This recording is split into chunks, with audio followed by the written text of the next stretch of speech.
الحمد لله الحنان المنان الذي خلق الإنسان فعلمه البيان والصلاة والسلام على رسوله سيد الإنس والجان وعلى آله وأصحابه ذوي الخير والإحسان أما بعد فأعوذ بالله من الشيطان الرجيم بسم الله الرحمن الرحيم لقد جاءكم رسول من أنفسكم عزيز عليه ما عنتم حريص عليكم بالمؤمنين رؤوف رحيم صدق الله مولانا العظيم۔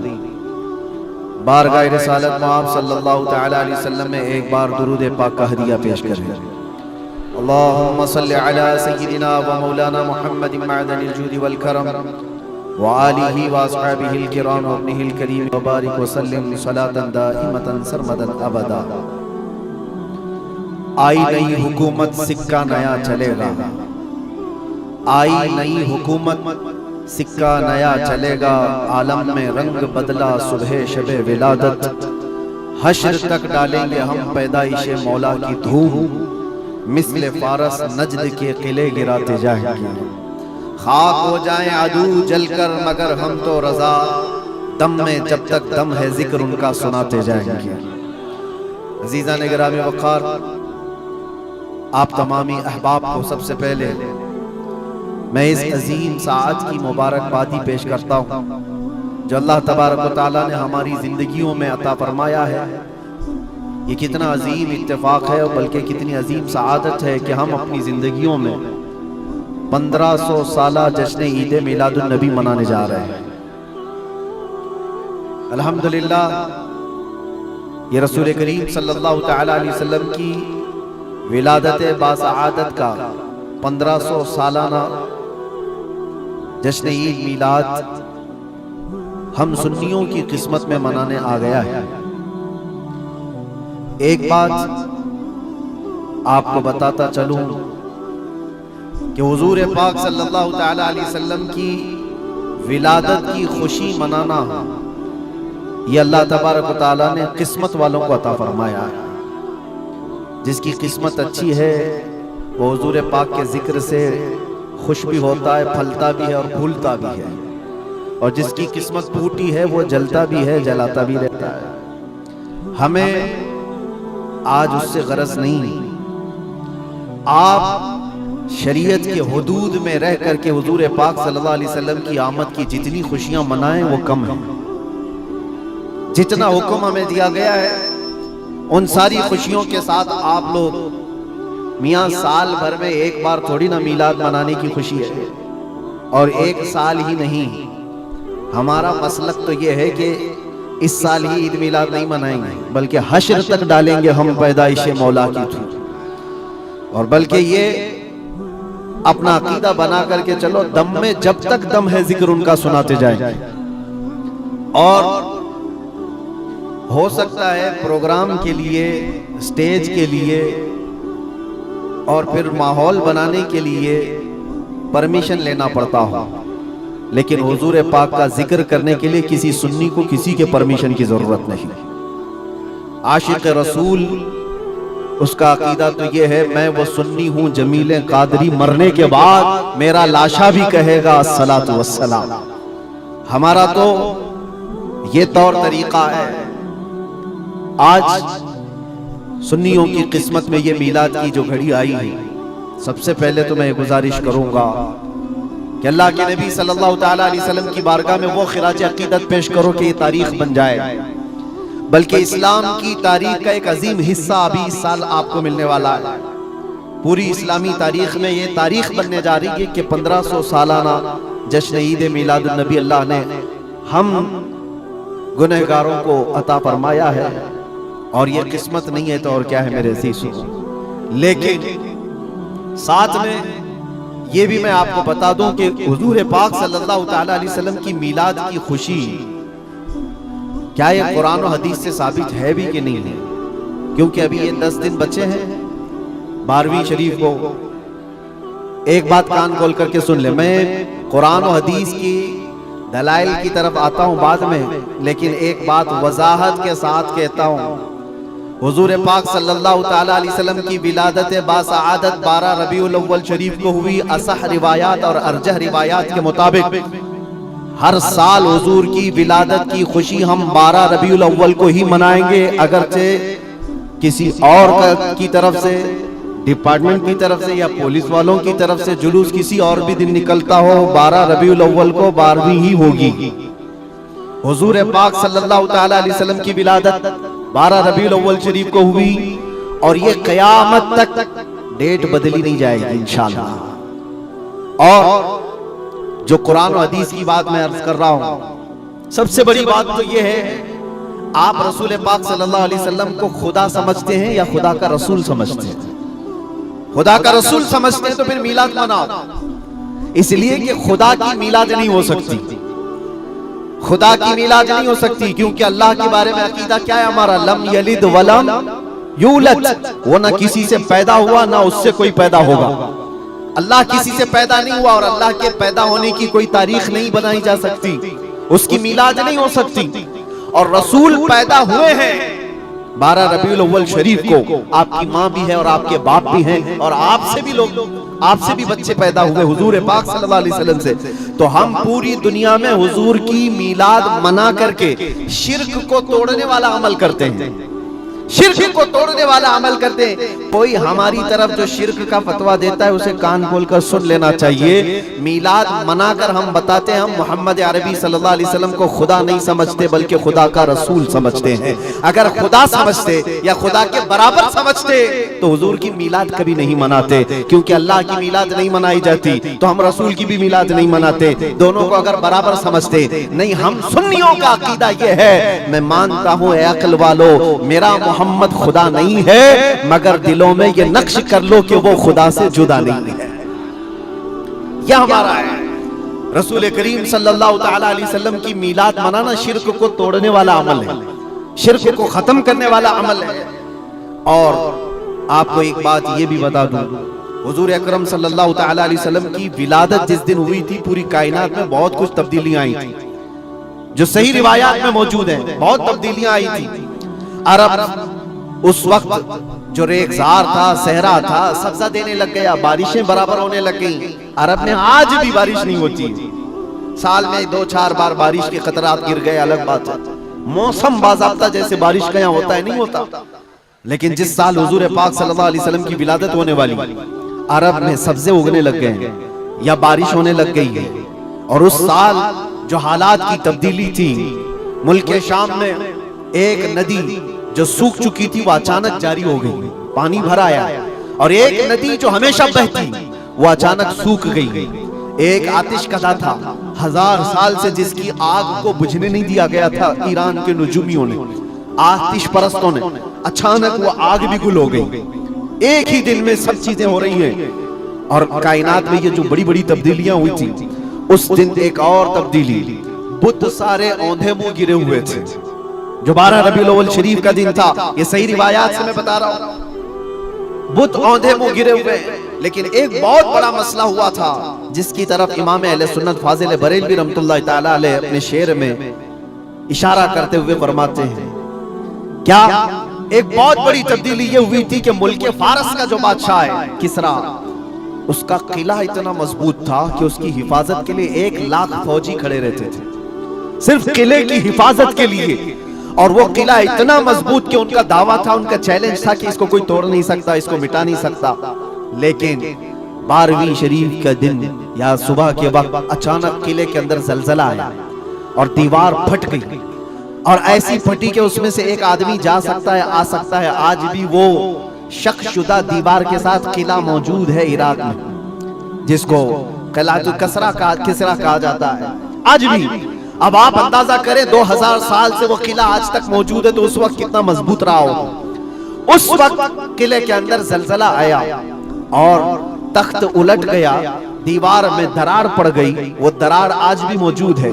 بادشاہ حیران و پریشان، دوسرے دن سارے نجومیوں کو بلایا گیا اور پوچھا گیا کہ یہ کیا ماجرا ہے کہ اتنا مضبوط قلعہ کیسے یہ ٹوٹ گیا، یا اس کی دیوار میں شگاف کیسے آ گئی ہے؟ تو سارے نجومیوں نے اپنے علم کے مطابق جو نتیجہ نکالا، بادشاہ سے کہا در حقیقت یہ زلزلہ عام زلزلہ نہیں ہے، یہ تیری دیوار کا ٹوٹ جانا یہ عام سی بات نہیں ہے، ہمارا علم یہ بتا رہا ہے کہ اس روئے زمین پر اللہ کا کوئی نبی پیدا ہوا ہے جو تیری سلطنت کو ختم کرنے والا ہے۔ ایک بچہ عرب میں ایسا آیا ہے، آئی نئی حکومت، سکہ نیا چلے گا، عالم میں رنگ بدلا صبح شب ولادت۔ اس دن جو ہوا تھا اس کو امام اہل سنت کیوں فرماتے ہیں؟ وہ ایک دن کی بات ہے نا، حضور کی ولادت ہوئی، فارس کے قلعے میں کیا ہوا؟ زلزلہ آیا۔ حضور کی ولادت ادھر مکہ میں ہوئی اور ملک فارس میں زلزلہ آیا اور قلعے کے اندر درار آئی۔ اب سنو، اعلیٰ حضرت کہتے ہیں حشر تک ڈالیں گے ہم پیدائش مولا کی دھوم، یعنی قیامت تک ہم رسول اللہ کی میلاد کا ذکر دھوم دھام سے منائیں گے۔ اس کا اثر کیا ہوگا؟ فارس میں تو دیکھا تھا، قلعے میں زلزلہ آ گیا تھا، حضور کے پیدائش کے ذکر سے ہی قلعہ ہل گیا تھا۔ اب ہم جب ذکر کریں گے مثل فارس نجد کے قلعے گراتے جائیں گے، مثل فارس نجد کے قلعے گراتے جائیں گے۔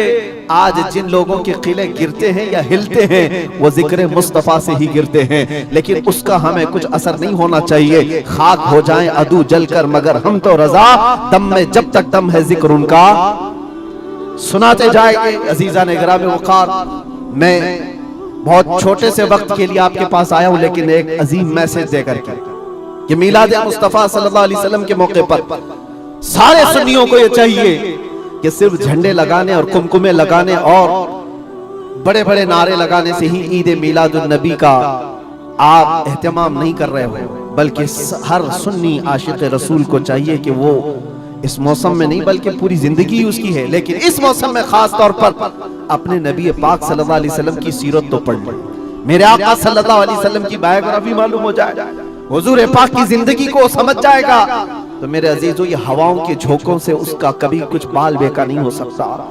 جو نبی پاک صلی اللہ علیہ وسلم کو پڑھا ہوا ہے وہ طوفانوں اور آندھیوں میں اپنا مذہب نہیں بدل سکتا، وہ لوگوں کی لالچ پر اپنا دین کا سودا نہیں کر سکتا۔ یہ وہی لوگ ہیں جو دین کے سودا کرتے ہیں جنہوں نے اپنے نبی کو نہیں پڑھا۔ حضور پاک صلی اللہ علیہ وسلم کو جن آنکھوں نے ایک بار دیکھا ہے وہ صحابہ کی زندگی تو دیکھ لیں، ان کو کھولتے ہوئے تیل میں بھی ڈال دیا گیا، مگر دامن مصطفیٰ سے ہاتھ ہٹانا تو دور کی بات ہے، زبان پر لفظ لانا بھی انہوں نے کبھی گوارا نہیں کیا ہے۔ جانتے ہو 3 بھائی تھے، یہ قلیوبی میں ایک حکایت لکھی ہوئی ہے، 3 سگے بھائی تھے، ایک عیسائی بادشاہ نے گرفتار کر لیا، تینوں جوان تھے 20 سے 30 سال کے بیچ میں، اور بادشاہ نے قید کر کے ان کو سب سے پہلے کیا کہا؟ تم اپنا دین بدل لو، دھرم پریورتن کر لو، محمد عربی صلی اللہ علیہ وسلم کے جو قصیدے گاتے ہیں چھوڑ دو۔ لیکن دیکھو یاد رکھو، اس میں سے جب بادشاہ نے یہ بات رکھی تو انہوں نے کہا نہیں، ہمارا دین اتنا سستا نہیں ہے کہ ہم تمہاری قید میں آتے ہی بدل ڈالیں۔ اس نے کہا اگر تم بدل لو گے تو میں تمہیں اپنے وزارت میں سپاہیوں میں بڑے منصب پر رکھوں گا۔ نہیں مانا، ٹھکرایا۔ بادشاہ نے کیا کہا؟ اس کی سزا تمہیں بھگتنے کے لیے تیار رہنی ہوگی۔ تیار؟ بہت بڑے ایک کڑھائی میں تیل کو لا کر کھولتے ہوئے تیل میں اس میں سے سب سے بڑے بھائی کو ڈالنے کا حکم دیا۔ بادشاہ نے جیسے حکم دیا جلاد آیا اور ان 3 بھائیوں میں سے ایک کو اٹھایا اور کھولتے ہوئے تیل میں ڈال دیا۔ اندازہ کرو موم بتی پر اگر تمہاری انگلی بھی لگ جائے نا تو چمڑی جل کر کے نکل آئے، اور پتہ نہیں کتنے دن تک اس کی جلن آپ کو ہوتی رہے، لیکن ایک پکتے ہوئے تیل میں ڈالا جا رہا ہے۔ ڈال دیا، جسم پورا چرمرا گیا۔ تھوڑی دیر گزری، 2 بھائی اور موجود، دوسرے کو بلایا گیا، دیکھا تمہارے بھائی کا حشر کیا ہوا ہے، تم اگر بادشاہ کی پیشکش کو قبول کر لو تو شاید تمہاری جان بچ سکتی ہے۔ دوسرے نے مسکرایا اور کہا وہی شاید ان کی ہی زبان تھی جو بریلی سے یوں آتی ہے، زندگی یہ نہیں کسی کی کسی کے لیے، زندگی ہے نبی کی نبی کے لیے۔ میرے بڑے بھائی کو جلانے کے بعد اب تو تم نے اور بھی مشکل کر دیا ہے فیصلہ۔ میں اس بات کے لیے تیار ہوں کہ اس سے بڑے تیل میں بھی مجھے ڈالا جائے، لیکن زبان پر میرے مصطفیٰ کے دامن کو چھوڑنے والی بات کبھی نہیں لا سکتا۔ دوسرے بھائی کو بھی اٹھایا گیا اور کھولتے ہوئے تیل میں ڈال دیا۔ 2 بھائیوں کی شہادت ہو گئی جگہ پر ہی۔ وہ تیل میں ڈالنا زبان پہ الفاظ ہو سکتا ہے، آسانی سے ہم بول رہے ہیں اور آپ آسانی سے سن رہے ہیں، پریکٹیکل جس کے ساتھ ہوگا وہ اندازہ کر سکتا ہے درد اور کرب کس کو کہتے ہیں، شدت کی تکالیف کس کو کہتے ہیں۔ میرے عزیزو، تیسرا جو نوجوان تھا وہ بہت ہی کم عمر کا تھا، 22 سے 23 سال کا ہوگا۔ بادشاہ کا جو وزیر وہاں پر تھا، اس نے دیکھ کر کے بادشاہ سے کہا اس لڑکے کو میرے حوالے کر دیجیے، میں اس کو بدل کر کے لاؤں گا، میرا چیلنج ہے۔ کیوں جان اس کی بھی لے لیں گے، میں اس کو بدل کر کے لاؤں گا۔ اتنے مضبوط لوگ کیسے ہو سکتے ہیں عرب کے کہ کھولتے ہوئے تیل میں ان کے بھائیوں کو ڈالا گیا تب بھی یہ بدل نہیں رہے، دو کو مرتے ہوئے، ارے یہاں ایک کو ڈنڈا پڑتے ہوئے دیکھ کر سارے بھاگ جائیں اور یہ دو کو جلتے ہوئے دیکھ کر کے بھی ٹس سے مس نہیں ہوتے۔ کیسا عقیدہ ہے، کیسا تسلب ہے ان کا۔ بادشاہ نے کہا کس بات پر تمہیں یقین ہے کہ اس کو تم بدل لاؤ گے؟ اس نے کہا مجھے بھروسہ ہے، آپ مجھے دیجئے 1 مہینے کا ٹائم، اس کو بدل کر نہ لاؤ تو پھر مجھے آپ جو سزا دیں۔ بادشاہ نے کہا ٹھیک ہے لے جاؤ۔ تیسرے کو کھولتے ہوئے تیل میں ڈالنے کی بجائے بادشاہ نے اپنے وزیر کے حوالے کر دیا۔ اور دنیا دیکھو میرے عزیزو، یاد رکھو عاشقان مصطفیٰ سے 2 امتحان ہر زمانے میں ہوتے رہیں گے، آج بھی ہو رہے ہیں اور ہوتے رہیں گے۔ پہلا امتحان، موت سے ڈرا کر کے تمہارا دین چھین لیا جائے گا، موت سے ڈرا کر کے یہ ہو جائے گا وہ ہو جائے گا، تمہیں یہ کر دیا جائے گا وہ کر دیا جائے گا۔ موت کا ڈر، خوف تمہارے قدموں میں ڈگمگاہٹ لانے کے لیے لایا جاتا ہے۔ اگر موت سے نہیں ڈرتا کوئی آدمی تو اس کے ساتھ دوسرا پینترا کیا کھیلا جاتا ہے؟ یہ دنیا کا دستور ہے ہمیشہ سے، جب دیکھتی ہے دنیا کے یہ موت سے ڈرتا نہیں ہے تو پھر اس کو عورت اور دولت کی لالچ سے خریدنے کی کوشش کی جاتی ہے۔ یہ 2 چیزیں ایسی ہیں جو اچھے اچھوں کا سودا کر جاتی ہیں۔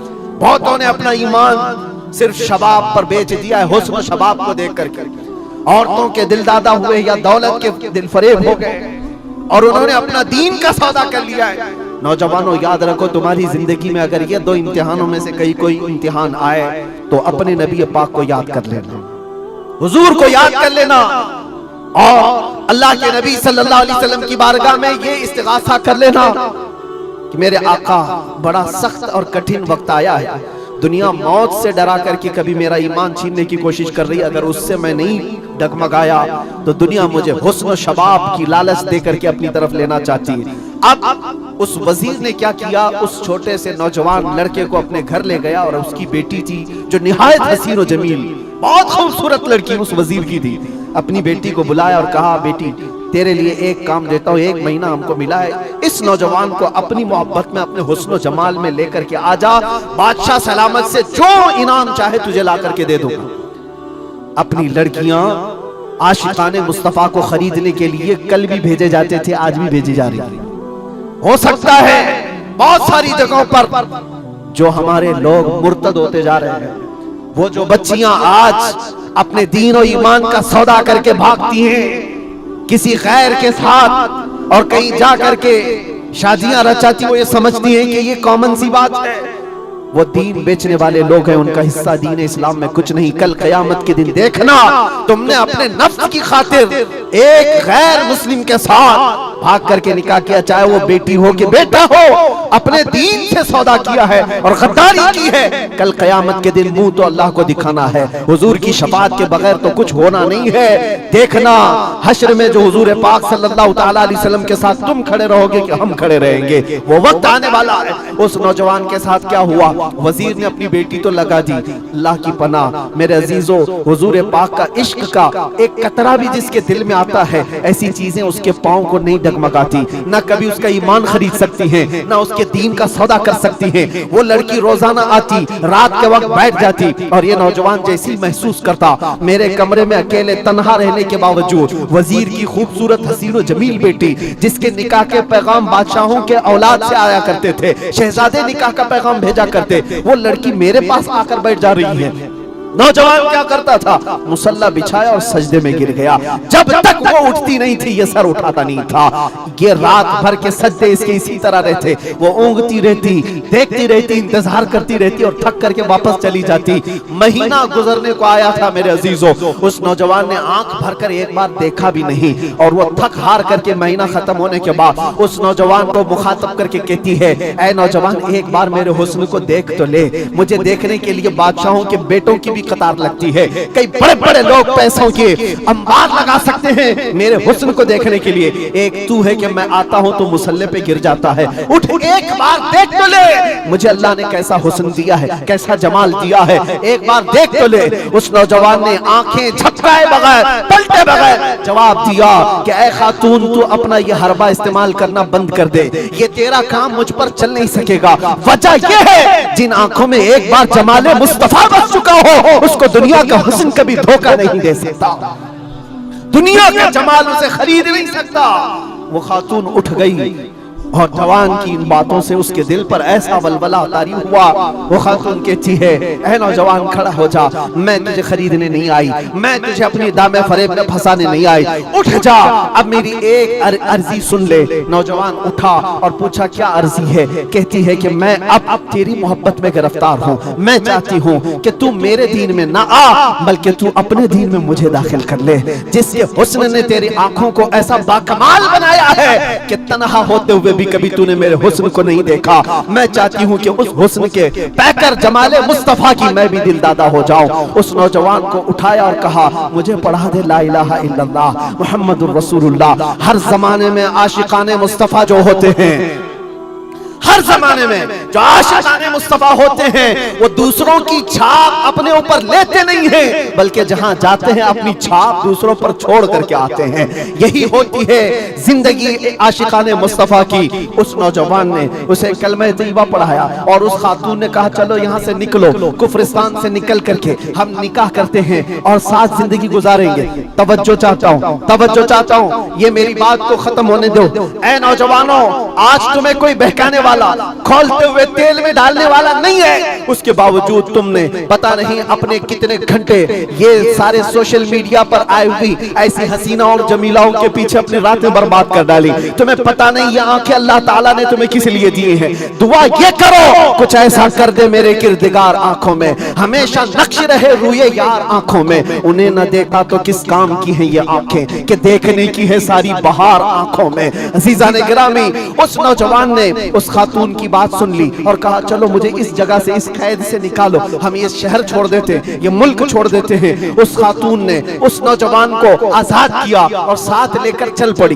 شہر بھی چھوڑ دیا, باہر نکل پڑے. رات کا وقت ہے, اچانک وہ آدھا راستہ طے کیے کہ پیچھے سے گھوڑوں کے دوڑنے کی آواز آئی. توجہ چاہتا ہوں, ایک فوج آ رہی ہے اور ہنہنانے والے گھوڑوں کی آوازیں آنے لگی. دونوں ڈر گئے. نئے لوگ ہیں, نوجوان لڑکا ہے, نوجوان لڑکی ہے اور شہر سے بھاگے ہوئے ہیں, دین اسلام قبول کر کے نکلے ہوئے ہیں.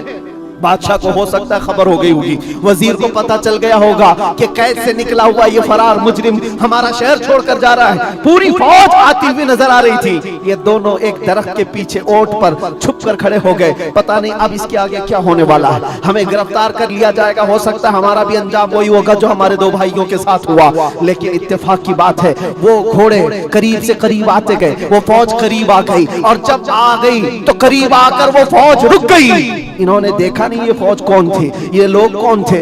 درخت کے پیچھے چھپے ہوئے ہیں نوجوان اور وہ دوشیزہ.